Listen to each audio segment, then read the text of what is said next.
नमस्कार, आप देख रहे हैं महाभारत। आपके साथ मैं हूं श्वेता त्रिपाठी। सर्वे भवन्तु सुखिना, सर्वे सन्तु निरामया, सर्वे भद्राणि पश्यन्तु, मां काशेत दुर्भाग्य भवेत्। बिल्कुल जिस तरीके से ये जो संकट है कोरोना का, ये जल्द से जल्द दूर हो, हर कोई स्वस्थ हो, हर कोई सुखी हो और हर किसी की जिंदगी में जो कोरोना का ये हाहाकार मचा है ये खत्म हो जाए। ये हर किसी के मन में सवाल है। शायद ये दौर कभी आएगा, ये किसी ने ऐसा सोचा नहीं था। एक तरफ ऑक्सीजन की कमी है, बेड्स की कमी है, दवाइयों की किल्लत हो रही है, इस बीच काला बाजारी भी जारी है। लेकिन ये सारी चीजें कैसे खत्म होंगी? क्या वीकेंड लॉकडाउन इसका हल होगा या संपूर्ण लॉकडाउन कर देना चाहिए? लेकिन सबसे बड़ी बात कि कोरोना की दूसरी लहर क्या बच्चों को भी अपनी चपेट में ले लेगी? कई ऐसे सवाल हैं जिसके जवाब आज हम तलाशेंगे महाभारत में। लेकिन शुरुआत इस रिपोर्ट से।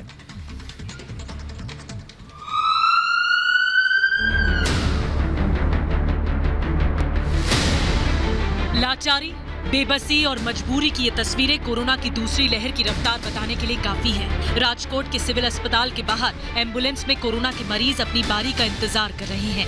हर सांस के लिए जद्दोजहद कर रहे मरीजों के लिए ये इंतजार जानलेवा भी साबित हो सकता है। लेकिन ये तस्वीरें सिर्फ राजकोट तक सीमित नहीं। राजधानी दिल्ली से लेकर मायानगरी मुंबई तक कोरोना के आगे बेदम है। 24 घंटे में 2,61,500 पॉजिटिव केस और 1,501 लोगों की मौत से लोग दहशत में हैं। कोरोना से लड़ाई में ऑक्सीजन और बेड की कमी ने हालात को बद से बदतर बना दिए हैं। अब दिल्ली के अंदर ऑक्सीजन की कमी होने लगी है, रेमडेसिविर की कमी होने लगी है। आज मैंने काफ़ी लंबी एक चीज़ के ऊपर मीटिंग ली थी सभी ऑफिसर्स के साथ। तो जो हमारे 3-4 दिन पहले हमारी असेसमेंट थी, चूँकि केसेस बहुत ज़्यादा तेज़ी से बढ़ रहे हैं। जब देश की राजधानी दिल्ली का ये हाल है तो सोचिए दूर दराज के इलाकों में हालात कैसे होंगे। मैं इस वक्त लखनऊ में एक ऑक्सीजन की एजेंसी है, वहाँ पर मौजूद हूँ और स्थितियाँ सबसे पहले मैं आपको दिखा दूँ और समझाने की कोशिश करूँ। अगर आप सामने की तरफ में देख पाइए तो जो भीड़ है लोगों की वो किस मात्रा में है, कैसे लोग आए हुए हैं, कितने ज़्यादा लोगों को ऑक्सीजन की ज़रूरत है। बिहार की राजधानी पटना में भी ऑक्सीजन की कमी के कारण लोग परेशान हैं। नीतीश जी से गुजारिश कर रहे हैं कम से कम ऑक्सीजन लाइफ टाइम दे शिशु हॉस्पिटल। तो ये है स्थिति यहाँ की। और कि बच्चा को मार दीजिए, ठीक ना? नीतीश जी एक इंजेक्शन मंगल पांडे जी लेके आवे हैं, सबको मार देते हैं। क्या वहाँ बच्चों की क्या स्थिति बनी हुई है? वेंटिलेटर पर है, 5 ऑक्सीजन सिलेंडर कल मिला था, यहाँ लाठी मिल रहा है। यही है बिहार सरकार, सुशासन। कोरोना की दूसरी लहर में सबसे ज्यादा खतरा बच्चों को है। विशेषज्ञों के अनुसार इस बार बच्चों को 2 गुना खतरा है। नवजात से लेकर गर्भ में पल रहे बच्चों को भी कोरोना अपनी चपेट में ले रहा है। ऐसे में जरूरी है कि हम अपने लाडलों के लिए सावधानी बरतें।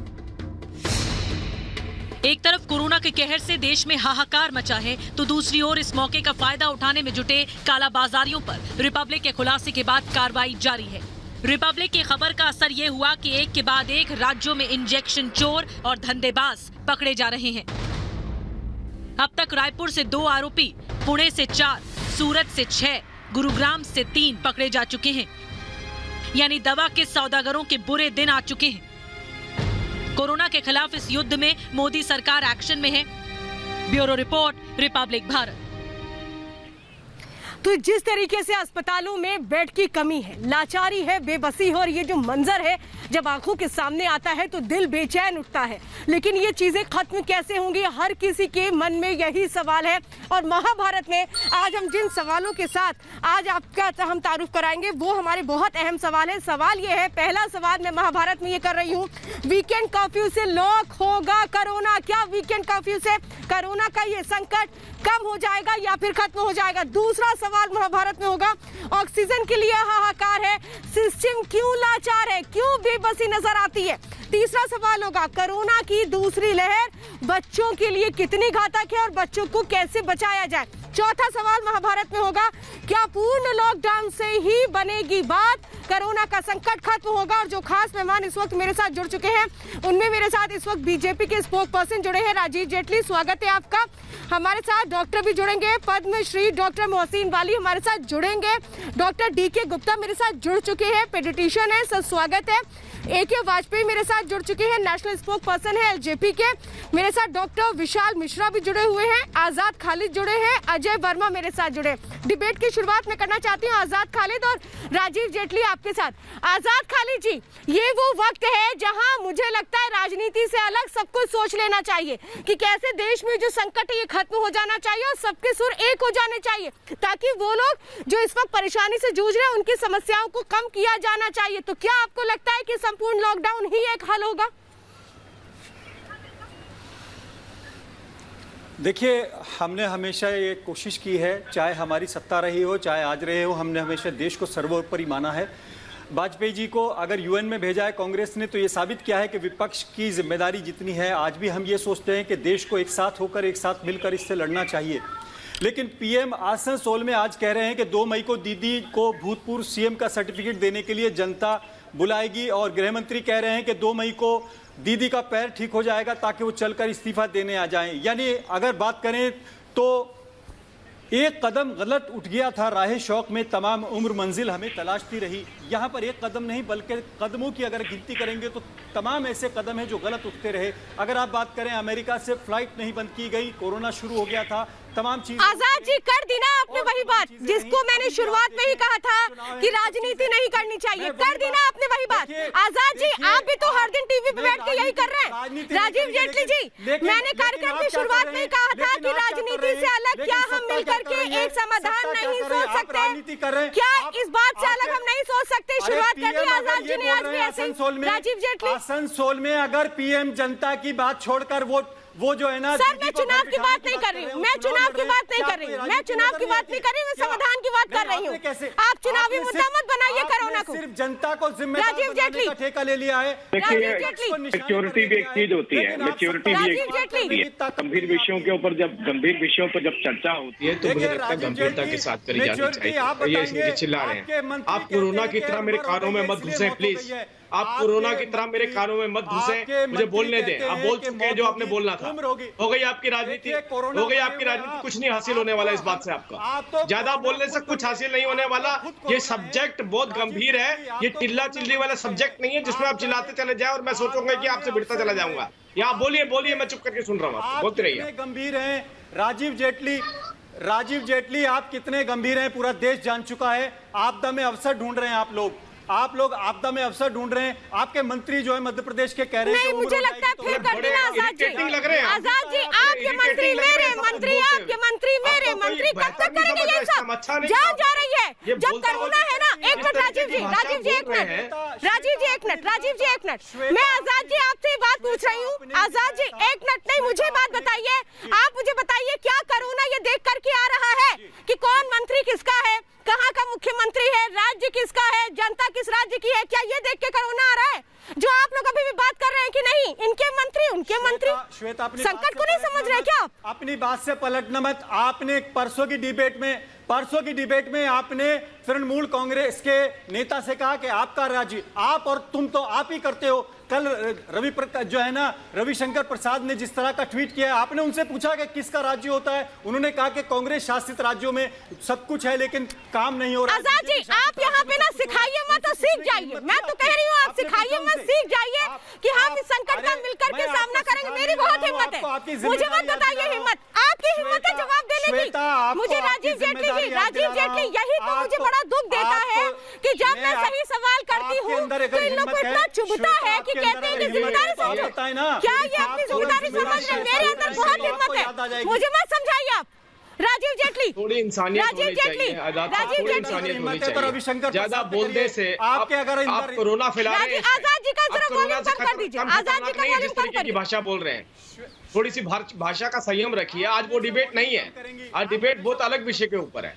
मैं केवल एक ही बात कह रहा हूँ कि प्रदेशों के मुख्यमंत्रियों ने विभिन्न टीवी चैनलों पर बैठकर किस तरीके की तैयारी करी और किस तरीके की तैयारी जो केंद्र से उनको सहायता मिल रही है उसका ब्यौरा दिया। सभी मुख्यमंत्रियों ने इस बात पे सहमति जताई कि जो केंद्र से हमें योजनाएं मिल रही हैं, जो केंद्र से सपोर्ट मिल रही हैं, वो सपोर्ट बहुत बेहतर मिल रही है और बेहतर होनी चाहिए, जिसके ऊपर देश के प्रधानमंत्री भी इस बात को लेकर बहुत गंभीर है कि ज्यादा से ज्यादा सुविधाएं राज्यों को दे देनी चाहिए। ये रही मुख्यमंत्रियों की बात, जो रियल मायने में जनता को रिप्रेजेंट करते हैं और एडमिनिस्ट्रेशन को चलाते हैं। उसके बाद आते हैं वो चंद लोग जो टीवी चैनलों पर बैठकर चिल्लाते हैं। उनके चिल्लाने से कोई हकीकत नहीं बदल जाती। मेरे साथ इस वक्त डॉक्टर मोहसिन भी जुड़ चुके हैं। मैं जरा आपका रुख करूंगी दोबारा से राजीव जेटली। पद्मश्री डॉक्टर मोहसिन वाली भी मेरे साथ जुड़ चुके हैं, सीनियर कार्डियोलॉजिस्ट हैं। सर, मैं आपसे यही जानना चाहती हूँ, हर तरफ एक ही बात को लेकर हाहाकार मचा हुआ है कि ऑक्सीजन की कमी है, हम क्या करें, कैसे जिंदगी को बचाएं। सर, ऐसी मुश्किल घड़ी में कैसे लोगों को संयम और धीरज बंधाया जाए? हाँ, धैर्य तो देखिए रखना चाहिए। जो 3 दिन पहले डॉक्टर हर्षवर्धन ने जो एक मीटिंग की थी all India institute of medical sciences में, उसमें जो कोर उन्होंने बात कही थी वो यही कही थी कि हमको धैर्य रखना है। अब धैर्य के साथ साथ जो बच्चों की जाने जा रही हैं, बड़ों की जाने जा रही हैं, इतना बड़ा नुकसान हो रहा है इस वक्त। खाली ऑक्सीजन की कमी नहीं है, इस वक्त देश में दूसरी चीजों की कमी है, जैसे रेमडेसिविर है, उसकी भी कालाबाजारी की चीजें सामने आ रही हैं। लोग खुद से ही ऐसे मानवता के साथ खिलवाड़ कर रहे हैं कि रेमडेसिविर जैसी चीज को, लाइफ सेविंग मेडिसिन भी है वो, एक तरह से उसको ब्लैक कर रहे हैं। हालांकि उसका रोल इसमें जितना है वो हमको डॉक्टर्स को पता है कब यूज करनी है, लेकिन ऐसे में हम सबको मिलकर सामने आना है। आप जो मैसेज देना चाह रही है मैं उससे एग्री करूंगा कि हम सबको हाथ मिलाकर एक साथ होकर इकट्ठा होकर इस क्राइसिस से निपटना है। और आपने ऑक्सीजन की बात की, ऑक्सीजन का जो है सिर्फ ट्रांसपोर्ट की वजह से कमी हुई है, क्योंकि ऑक्सीजन एक भारी सिलेंडर में चलता है और भारी सिलेंडर के लिए जैसे एक ट्रक 4 फेरे करता था पहले और अब उसको 40 फेरे करने हैं, तो शायद वहां कुछ गड़बड़ हुई है। तो ऑक्सीजन की कभी नहीं होगी। ऑक्सीजन के बड़े बड़े फैक्ट्री और यूपी में भी 3 फैक्ट्री लगने के आदेश दिए यूपी जी ने कल ही। ऑक्सीजन की कमी नहीं होगी। हर हॉस्पिटल में पर्याप्त ऑक्सीजन होती है, उसका बैकअप होता है, उसकी सप्लाई होती है, उसकी डुप्लीकेट सप्लाई भी होती है। तो ऐसे नहीं होगा, ऑक्सीजन की कमी नहीं होने देंगे। और हम आगे देख भी रहे हैं कि इस वक्त हमारे सामने बच्चों का जो मसला है वो सबसे ज्यादा इम्पोर्टेंट है। छोटे बच्चे इस महामारी की सेकेंड फेज में इन्वॉल्व हो रहे हैं, जा रहे हैं। बिल्कुल सर, मैं यही सवाल आपसे करना चाह रही थी कि देखिए सबसे ज्यादा इस वक्त चिंता ये है कि अगर बच्चों में धीरे धीरे कोरोना संकट बढ़ने लगा तो क्या होगा।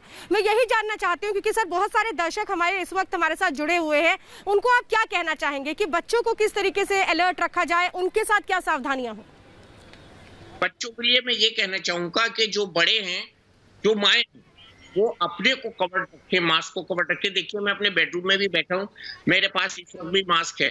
तो हम अपनी जो एडल्ट हैं घर में वो अपने फेस को कवर रखें और बच्चों के सामने विदाउट मास्क बिल्कुल ना है। बहुत छोटे बच्चों को मास्क नहीं लगा सकते, थोड़े बड़े बच्चों को हम कवर कर सकते हैं, उनको हम अंदर कमरे में रख सकते हैं, उनको हम बचा सकते हैं। पिछले वाली जो इसका आउटब्रेक हुआ था उसमें हम बार बार ये कह रहे थे कि बच्चों में बहुत अच्छी इम्यूनिटी है, बच्चों को वायरस जो है इन्वॉल्व नहीं करता है, बच्चों को वायरस मार नहीं सकता है। इस बार हमको ये देखने को मिल रहा है। कल एक ऐसा केस रिपोर्ट हुआ है जिसमें प्रेग्नेंट मदर और उसका जब नवजात बच्चा पैदा हुआ वो भी कोरोना पॉजिटिव पाया गया। तो ये बहुत ही क्लियर सिचुएशन थी। तो अब हम ये कह रहे हैं कि न्यू बॉर्न से लेकर 12 से 18 साल तक के बच्चों को भी कोरोना उसी रफ्तार से हो सकता है। तो उनको हमको अंडर द व्हील रखना है। अंडर द व्हील मेरा अपना सुरक्षा कवच, ये मेरा मास्क है, इसको कहते हैं M फॉर मेरा, A फॉर अपना, S फॉर सुरक्षा, K फॉर कवच। तो इसके पीछे हमको रहना। मेरा सुरक्षा कवच। बिल्कुल सर, देखिए आपने बड़ी अच्छी बात कही, मेरा सुरक्षा कवच। और जो ये मेरा सुरक्षा कवच है, जी सर, ये सबका सुरक्षा कवच होगा अगर हर कोई अपनी अपनी जिम्मेदारी समझ ले। अजय वर्मा जी, देखिए यहाँ पर पद्मश्री डॉक्टर वालिया ने बहुत बड़ी बात बोली है कि देखिए अगर हर कोई ये समझ ले कि मेरा सुरक्षा कवच मेरे पास हो, मुझे इस्तेमाल करना है, तो शायद ये संकट दूर हो जाएगा। क्या ये जिम्मेदारियां समझी जा रही हैं सही तौर पर? जी देखिए, देश के प्रत्येक नागरिक को, प्रत्येक चैनल को, प्रत्येक नेतागण को, प्रत्येक पार्टी को इस महामारी से लड़ना चाहिए। और इस महामारी में जब आपने एक चीज़ देखी, ना तो हम किसी की बुराई कर रहे हैं ना अच्छाई कर रहे हैं, लेकिन जो चीज़ देश में देखने को आ रही है कि शमशान घाट में शव जलाने की जगह नहीं मिलती है, वेटिंग चल रही है, अस्पताल में बेड नहीं है, ऑक्सीजन नहीं है, लोगों में जागरूकता का अभाव पता नहीं क्यों है। अगर हम करने चले जाएं तो सारी चीज़ें चारों तरफ देखें तो लोग ये कहते हैं मुझसे अभी कि जो आंकड़े 2 लाख 2.5 लाख रोज आ रहे हैं, अगर इसको अनऑफिशियल देखा जाए तो इसके 5 गुना और कर लीजिए, क्योंकि 136 करोड़ का देश है। जब आपको एक चीज आपने देखा, मैं दिल्ली की मैं बता रहा हूं, दिल्ली में तो देश की दिल माना जाता है। दिल्ली में एक हॉस्पिटल है जीटीबी हॉस्पिटल, जीटीबी हॉस्पिटल में तो ये हाल चल रहा है कि पेशेंट एडमिट होते हैं और गायब हो जाते हैं। एक पेशेंट वहां सुमन वर्मा, वाइफ ऑफ कमल वर्मा, 15 तारीख से एडमिट है। नहीं, मुझे लगता है टीवी पे बैठ के भ्रम मत फैलाइए। ना, मैं इसकी इजाजत नहीं दूंगी, मैं इसकी इजाजत नहीं दूंगी। ए.के. वाजपेयी जी, यही तो समस्या है ना। अजय वर्मा जैसे लोग जिनको शायद इस मामले पे और ज्यादा गंभीर होना चाहिए, मुझे लगता है टीवी पे बैठ के भ्रम मत फैलाइए। बहुत मुश्किल की सिचुएशन है। कम से कम श्वेता जी, खाली वर्मा जी का नहीं है, इनके नेता भी जो है वो भी भ्रम फैला रहे हैं। अभी मध्य प्रदेश से कमलनाथ जी ने ट्वीट किया है। देखिए कमलनाथ जी ने क्या ट्वीट किया है कि 5 लोग जो है ऑक्सीजन की कमी से मर गए, जबकि ऐसा नहीं है। वहां के सीएमओ का स्टेटमेंट आ गया है। तो ये तो बहलाने मान ही नहीं रहे ना इन चीजों से, गुमराह कर रहे हैं जनता की, देश की जनता को। इस हालात में भी अगर ये राजनीति करना चाहते हैं तो कैसे चलेगा? देखिए इनको अपनी जिम्मेवारी समझनी होगी, आपको अपनी जिम्मेवारी समझनी होगी। क्या ये समय है कमलनाथ इस तरह का ट्वीट करे? क्या ये समय है राहुल गांधी इस तरह का ट्वीट करे? देखिए आरोप प्रत्यारोप का समय नहीं है अजय जी, आप समझदार आदमी हो। इस वक्त अपील करने का समय है, आप जिम्मेदार आदमी है। इस वक्त अपील करने का समय है कि सेल्फ लॉकडाउन करके घर में रहिए, अपने कार्यकर्ताओं से करिए, अपनी कॉन्स्टिट्यूंसी में करिए। देश की जनता से अगर ये अपील की जाएगी तो वो कारगर होगी। देखिए महाराष्ट्र सरकार में 5 लाख डोजेज हैं वैक्सीन की, वो खराब हो गई। मतलब उनको मिसमैनेजमेंट हो रहा है। ये मिसमैनेजमेंट करने का वक्त है क्या? नहीं, इतनी मुश्किल से अरेंज किया जा रहा है। सेंटर बाकायदा सबको डोजेज दे रही है। मुझे बात ही बताइए, अगर मैनेजमेंट होगा तो कैसे चलेगा? मित्रों देखिए डॉक्टर डीके गुप्ता को ले लीजिए। जरूरी है डॉक्टर डीके गुप्ता सर, मैं आपसे समझना चाहती हूँ सर। देखिए यहाँ पर इस बात को हमें देखना पड़ेगा, जैसे अजय वर्मा जैसे लोग जिनसे मैं उम्मीद करती हूँ कि टीवी पर बैठ करके जब भी बात करें तो कम से कम उस तरह की बात करें कि लोगों के अंदर पैनिक ना हो। क्या सर सबको ये सोचना नहीं चाहिए जो टीवी पर आने वाले पैनलिस्ट हैं कि कम से कम इन बातों को जो आप रख रहे हैं वो किस तरह से एक पैनिक सिचुएशन क्रिएट करेंगे? क्या हम सबकी जिम्मेदारी सर नहीं है कि स्थितियों को संभलते हुए सही जानकारी के साथ रखा जाए ताकि लोगों के अंदर जो पहले से ही एक डर है वो और ना बढ़ जाए? देखिए आपका शो का नाम महाभारत है, तो उसी के संदर्भ में बताना चाहूंगा। महाभारत में कौरव और पांडव थे, और कौरव और पांडव भी जब कोई बाहर का दुश्मन आता था तो एक हो जाते थे लड़ने के लिए, वो 105 हो जाते थे, वो 100 और 5 नहीं होते थे। यहाँ पे देख रहे हैं कि आपस में सामंजस्य नहीं दिख रहा है। इस समय इतनी बड़ी त्रासदी है, त्राहिमाम हो रखा है कि इस समय चाहिए कि सबको कंधे से कंधे मिलाकर चलना चाहिए, चाहे वो डॉक्टर्स हो, पैरामेडिकल स्टाफ हो, प्रशासन हो, पुलिस प्रशासन हो, राजनेता हो, पक्ष हो, विपक्ष हो, बुद्धिजीवी हो, सबको मिलकर काम करना चाहिए। अदरवाइज जब इनके साथ प्रॉब्लम होगी, जब इनको बेड नहीं मिलेगा, तब समझ में आएगा सच में प्रॉब्लम क्या है। तो अभी सबको जरूरत है कि हम इसको कैसे कंट्रोल करें, कैसे इस कर्व को फ्लैटन करें जो इतनी तेजी से बढ़ रहा है। अगले 15 दिन, महीना भर हम सबके लिए खतरनाक है। हम सबको चाहिए मिलके काम करें सो दैट जान माल का कम से कम खतरा हो, लोगों की जान बचाई जा सके, लोगों को बेड दिलवाया जा सके। तो इसके लिए कुछ ना कुछ आउट ऑफ बॉक्स सबको सोचना पड़ेगा, क्योंकि हम सबको पता है कि हमारे पास लिमिटेड बेड्स हैं, लिमिटेड हॉस्पिटल हैं, लिमिटेड मैन पावर है, चाहे डॉक्टर्स नर्सेज, वो हम दिन भर में या 24 घंटे में हम नहीं बढ़ा सकते। तो आउट ऑफ बॉक्स कैसे सोचें कि किस तरह से हम प्लान करें कि हॉस्पिटल्स पे लोड कम हो जाए और जिनको जरूरत हो उनको बेड मिल जाए। हम लोगों को चाहिए कि सेक्टर्स में, सोसाइटीज में, खासकर शहरों में हर जगह डॉक्टर्स रहते हैं, वहाँ पे कम्युनिटी सेंटर्स हैं, क्लब हाउस है, उनको कन्वर्ट कर देना चाहिए आइसोलेशन वार्ड्स में, और वहाँ के वॉलंटियर्स मिलके प्लस जो नियर बाई हॉस्पिटल है वो उसको अडॉप्ट कर ले, वहाँ पे basic services, nursing, paramedical staff they they, so that जो बेसिक L1 केयर है उनके डोर स्टेप पे मिल जाए और डॉक्टर जो सोसाइटी में रहते हैं सुबह शाम पेशेंट को देख लें, सो दैट हमारे जो हॉस्पिटल्स हैं उन पे ये वाला लोड ना पड़े। और उसकी वजह से हॉस्पिटल किस पे फोकस करेंगे, जिनको L2 बेड चाहिए, जिनको L3 बेड चाहिए, जिनको ऑक्सीजन चाहिए, जिनको ICU चाहिए, तो इस तरह से हम लोग चाहें तो इसको कंट्रोल कर सकते हैं। लेकिन इसमें बुद्धिजीवी चाहिए, राजनेता चाहिए, पुलिस प्रशासन चाहिए, लोकल लोगों का सहयोग चाहिए, जो NGOs हैं, जो वॉलंटियर्स हैं, तो इन सब मिलके हमें कंधे से कंधे मिलाकर चलना पड़ेगा। इतना बड़ा पेंडेमिक है, इस सदी का सबसे बड़ा पेंडेमिक है, हम सबको पता है। तो उसमें अगर इस तरह से हम तू में करेंगे, बिना किसी औचित्य के बात करेंगे, एक दूसरे को विशाल जी, मैं देखिए यही समझना चाहती हूँ, डॉक्टर DK गुप्ता ने बड़ी अच्छी बात कही, बड़ी अच्छी बात कही। कहते हैं ताली दोनों हाथों से बजती है। सर, अगर एक हाथ से हम ताली बजाएंगे तो कभी नहीं बजेगी, तो दोनों हाथ तो मजबूत होने चाहिए ना, चाहे वो फिर पक्ष हो या विपक्ष हो, आलोचना करने वाले हो। अभी तो सारी चीजें किनारे रख देनी चाहिए और कह देना चाहिए नहीं हम मिल करके सब काम कर लेंगे। क्या ये बड़ा मुश्किल काम है? देखिए श्वेता जी, आज का जो समय है ये ना तो तू मैं करने का है और ना ही ये राजनीति करने का है।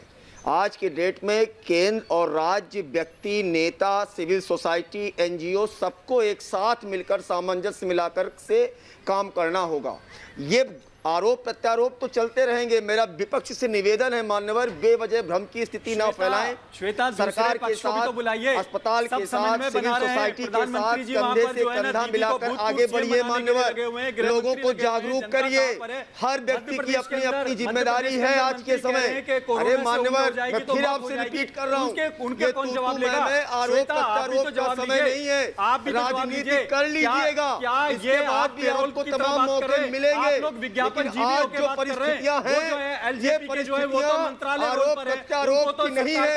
हर व्यक्ति को अपनी जिम्मेदारी समझकर आगे आना होगा।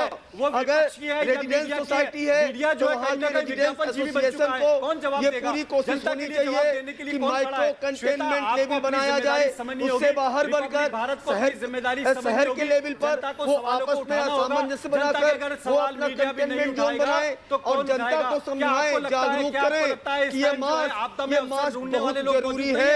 क्या इस मास्क नहीं हो रही है? क्या अब मैं जरा आजाद जी से बात कर लेती हूँ। आजाद जी, सरकार पर बार-बार आरोप लगा के। एक मिनट विशाल जी, एक मिनट, मैं पद्मश्री डॉक्टर मोहसिन वली के पास जाऊं उसके पहले मैं जरा आजाद जी से एक सवाल करती हूँ। आजाद जी, क्या आप इस संकट से जूझ नहीं रहे, या आप जैसे जो तमाम लोग हैं उनको कोई फर्क नहीं पड़ता है? जिस तरीके की बात आप कर रहे हैं कि इससे वो सवाल करो, उससे वो सवाल करो, सर हम तो सबसे सवाल कर रहे हैं और आपसे भी जब सवाल करते हैं तो आपको भी शायद जवाब ही देना चाहिए, ना कि आलोचना करने लग जाना चाहिए। अपनी जिम्मेदारियों को समझेंगे तभी तो दूसरों को जिम्मेदारियों का एहसास कराएंगे। आपके पास मैं लौटूंगी सर और उम्मीद करूंगी सकारात्मक बातचीत करेंगे आपकी बात। मैं पद्मश्री, मैं डॉक्टर मोहसिन वली के पास जा रही हूँ। डॉक्टर मोहसिन वली सर, मुझे एक बात बताइए सर, अगर हम सब घर पे बैठे हैं तो क्या हम सबको मास्क लगाना चाहिए? क्या घर में, क्योंकि बहुत सारे ऐसे लोग हैं जिनको लगता है शायद घर में बैठ के मास्क लगाना चाहिए, नहीं लगाना चाहिए। बिल्कुल सर, घर पे बैठे लोगों को एक संदेश दीजिए सर। के मुखिया नगर पालिका के जो हमारे एल्डर्स हैं उनको बचाने के लिए जो छोटे लोग हैं जी, हमारे घर में जो एल्डर्स हैं, जैसे अगर मेरे माता पिता जिंदा हैं और मेरे से ज्यादा बड़ी उम्र के लोग हैं या मेरे बच्चों को भी सावधानी चाहिए, तो हमको जो छोटे हैं उनको मास्क लगाना पड़ेगा, क्योंकि अब हम हो सकता है कि बाहर की हवा से कैच करके जाएं। क्योंकि आपने सुना होगा अभी लैंसेट में एक बहुत बड़ी स्टडी जिसने इसकी पोल खोल दी है कि कोरोना की महामारी जितनी बड़ी हम समझ रहे थे उससे बहुत बड़ी निकली, इसीलिए ट्राई बम मचा हुआ है। तो लैंसेट की जो स्टडी है उसमें बताया गया कि अब ये हवा से संक्रमित हो रहा है। हवा से संक्रमित होने का मतलब क्या है? ये मेरा दरवाजा है कोरोना के अंदर जाने का, तो इसको मुझको बंद करना पड़ेगा, इसको मैं ऐसे बंद कर सकता हूँ, ये मेरा दरवाजा बंद हो गया। अब ये जो मैं अगर बाहर से आ रहा हूँ और अपने बड़ों के पास जा रहा हूँ या मेरे बच्चे बाहर से आ रहे हैं मेरे पास आ रहे हैं, उनको जरूरी है कि घर में भी मास्क लगा के रहें। और कई बड़े डॉक्टरों की इस बात पे एग्रीमेंट है कि जब हम बाहर जाएं तो एक सर्जिकल मास्क ये लगाएं और इसके ऊपर एक N95 लगाएं, तब फुल प्रूफ हम बच सकते हैं। नहीं तो ये जो ड्रॉपलेट इन्फेक्शन है इतनी तेजी से फैल रहा है, इतनी तेजी से ये उन लोगों में फैल रहा है जिनको ये टेस्ट को भी डिफाई कर रहा है।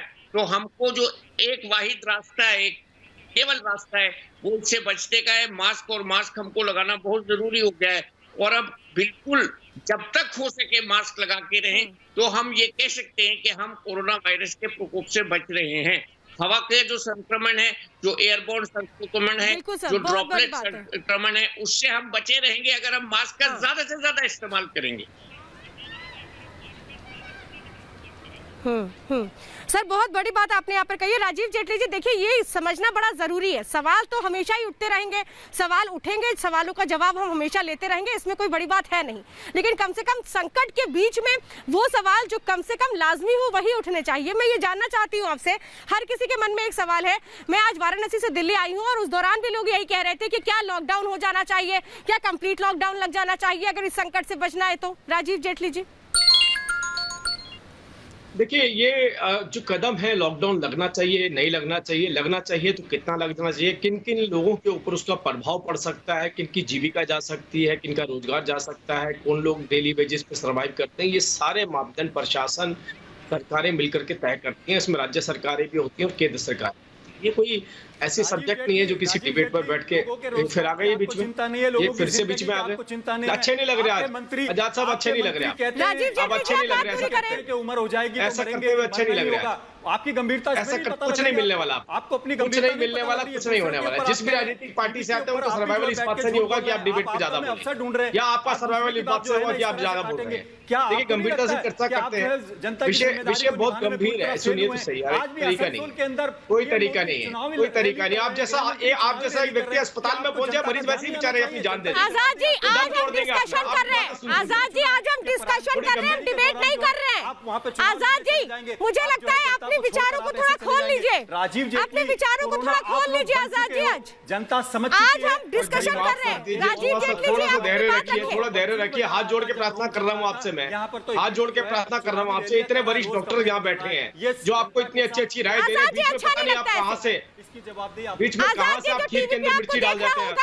आज आपकी गंभीरता को समझ रहा होगा। राजीव जेटली बात पूरी करें। मैं केवल इतनी बात कह रहा हूँ, मैं केवल इतनी बात कहना चाहता हूँ कि देखिए, हम प्रशंसा करेंगे हर राज्य सरकार की, चाहे वो किसी भी राजनीतिक पार्टी के मुख्यमंत्री वहां पर क्यों ना। बड़े अच्छे तालमेल के साथ उन्होंने देश के प्रधानमंत्री से संवाद किया और बहुत अच्छे माहौल के अंदर उन्होंने कहा कि हमें किस तरीके से क्या क्या हमारी जरूरतें हैं, क्या हम पूरा दे सकते हैं, क्या आपसे हमारे को उम्मीद है। इन सब बातों के ऊपर चर्चा हुई है और एक रोड मैप जरूर बन रहा है इसके ऊपर, जिस रोड मैप में आपने देखा नीति आयोग भी अब उसकी भी स्टेटमेंट आई है कि हम अपनी तैयारी अलग से कर रहे हैं, किसी तरीके से निवेश को बढ़ाया जाए, रोजगार को प्रभावित ना होने दिया जाए, साथ साथ में हम कोरोना की जंग भी लड़े। तो ये ऐसा नहीं है कि हम डिबेट पे बैठ करके इसका कोई अभी रोड मैप आपको बता सकते हैं, ये जरूर आपके सामने बहुत जल्द बाहर निकलने वाला है। लेकिन फिलहाल लॉजिस्टिक में, मैं आज सुबह भी किसी बड़े वरिष्ठ साथी को सुन रहा था जो मेडिकल लाइन से आते हैं, उन्होंने कहा था कि हम जो लॉजिस्टिक होती है, जो लॉजिस्टिक चाहे वो वैक्सीन की हो, चाहे वो टेस्ट की भी लॉजिस्टिक हो, उसमें भी कई बार चैलेंज आ जाते हैं। तो उसमें भी राजनीतिक जो लोग होते हैं वो रोटियां सीखना चाहते हैं। हमने देखा कल किस तरीके से राहुल गांधी ने ट्वीट किया था, क्या उस ट्वीट की जरूरत थी? अगर इतने बड़ी राजनीतिक पार्टी के जो अध्यक्ष रहे हों, इतने हल्के ट्वीट अगर इस माहौल में करेंगे तो क्या संदेश दे रहे हैं? वो क्या संदेश, वो कब्रिस्तान की बात कर रहे हैं, वो शमशान घाट की बात कर रहे हैं, क्या संदेश दे रहे हैं? हाँ जेटली साहब, आप पार्टी के नेता हैं, आप सुन लीजिए। राहुल गांधी जी ने जब ट्वीट किया था कि विदेशी दवाइयां विदेशी दे रहा हूं मैं, विदेशी इंजेक्शनों को ले लीजिए, कब्रिस्तान और शमशान घाट किया, दो मंत्रियों ने उनको मजाक उड़ाया था। उन कब्रिस्तान और शमशान घाट के अंदर उन्होंने ये जो बात करी थी, बताइए इस माहौल के अंदर क्या ये बात अच्छी लगती है? आप सुन लीजिए, जब कहा था कि बाहर से राजनीति की राख में से अनुमति दे क्या ढूंढना चाहते हैं? आप सुनेंगे नहीं, आपकी बात अगर खराब हो तो सुनेंगे नहीं। मरे हुए राजनीतिक कंकाल में से अनुमति राहुल जी ने कहा था, हमारे नेता राहुल गांधी ने कहा था, इसलिए कह रहा हूं और आज उसी को सारी मंजूरी दे दी गई। आज जो राहुल जी कह रहे हैं पूरे देश में वही हाल देख रहे हैं, सारे शमशान घाट और कब्रिस्तान। जो राहुल जी कह रहे हैं वो आपके मुख्यमंत्री नहीं कह रहे। अब सुनिए मेरी बात, हमने पहले ही राहुल गांधी आपके मुख्यमंत्री से बड़े नहीं है, हमने पहले कहा था नहीं, एक ही बात है, वो हमारे नेता हैं सारे, लेकिन जो जनता को जानता है, जनता से संवाद कर रहे हैं, वो नहीं कह रहे जो राहुल गांधी हैं। और देश में प्रधानमंत्री अगर राहुल गांधी नहीं सुनेंगे, आपके मुख्यमंत्री कर रहे हैं, सरकार अगर विपक्ष की नहीं सुनेगी, आपको सुनना पड़ेगा, आपको सुनना पड़ेगा मेरे भाई, भारत के लोगों की बात। जब सारा कोरोना कंसल्ट करके आया करिए, आप राहुल गांधी से कंसल्ट करके आते हैं, तो आप डिबेट की हेजिटेंसी कर देते हैं। आप एक गंभीर विषय को भी आप पता नहीं दिशाहीन कर देते हैं। सुन लीजिए, थोड़ी मैच्योरिटी के साथ तभी आप डिबेट कर पाएंगे। मुझे बात बताइए, नहीं, विश्व में हम दवाई निर्यात कर रहे हैं तो सारी पीठ थपथपाई थी, नहीं कही थी। अजय जी, आप क्या बात कर रहे हैं? आप राहुल गांधी का प्रचार करने के लिए बैठे हैं क्या टीवी पर? अजय जी, आप क्या राहुल गांधी का यहाँ पर प्रचार करने के लिए बैठे हैं? आप कह रहे हैं सरकार को विपक्ष की सुननी चाहिए। मैं तो कहती हूँ कि सरकार को डॉक्टरों की सुननी चाहिए और किसी की नहीं सुननी चाहिए। मैं तो कह रही हूँ किसी की नहीं सुननी चाहिए। डॉक्टर डी के गुप्ता, अजय वर्मा जी को जरा समझाइए।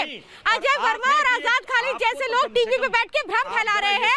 सर जरा बताइए सर, मुझे लगता है जरा इन जैसे लोगों की आंखें खोलिए सर, इन जैसे लोगों की आंखें खोलिए सर, कि सरकार को डॉक्टरों की सुननी चाहिए, विपक्ष की नहीं। जो आपदा में डॉक्टर डी के गुप्ता, इस समय सरकार को और विपक्ष को ये चाहिए कि 5 सूत्री कार्यक्रम पे काम करे।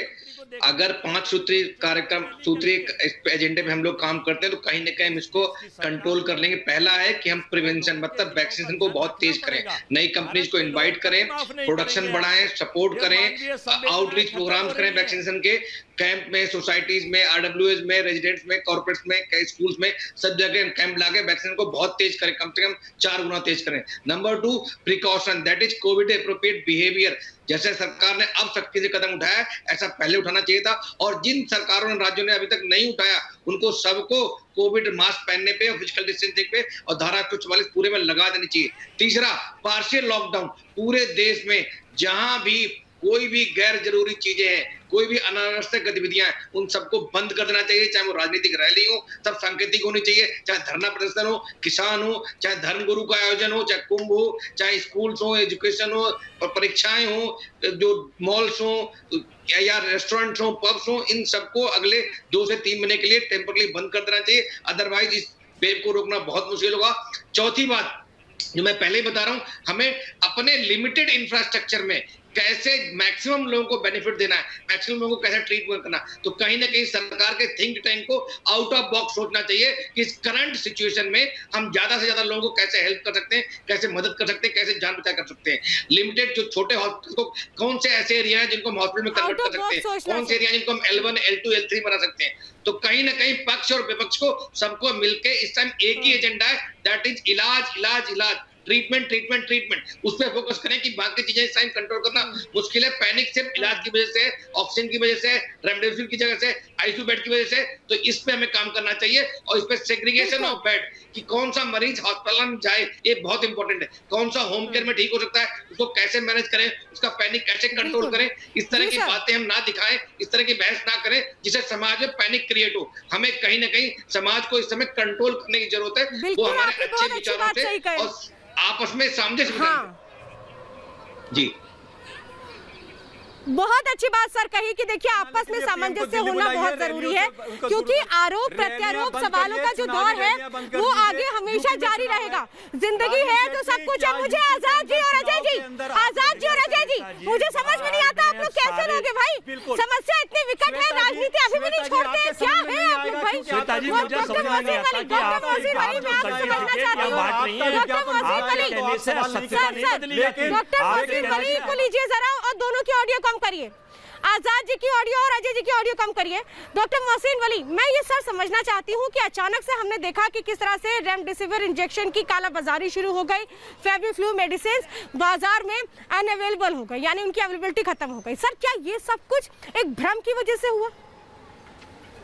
श्वेता जी, ये जब आपको याद होगा जनवरी में केसेस और उसके बाद काफी दिनों तक 400 के आसपास जैसे हो रहे थे, तो शायद ये समझ लिया गया कि अब कोरोना भाग गया, अब कुछ चीज की जरूरत नहीं है, हम आजाद हो गए, हमको जहाँ चाहे हम चले जाए, हमको कुछ प्रिकॉशन नहीं लेनी, हमने शेक हैंड न करना जो था उस पर भी पाबंदी खत्म कर दी, हमने वो कोरोना से संबंधित जो जिसको हम कोविड एप्रोप्रिएट बिहेवियर कहते हैं उस पे पालन करना उसका बंद कर दिया, और मास्क का इस्तेमाल बिल्कुल ही भूल गए, भूलने शुरू गई।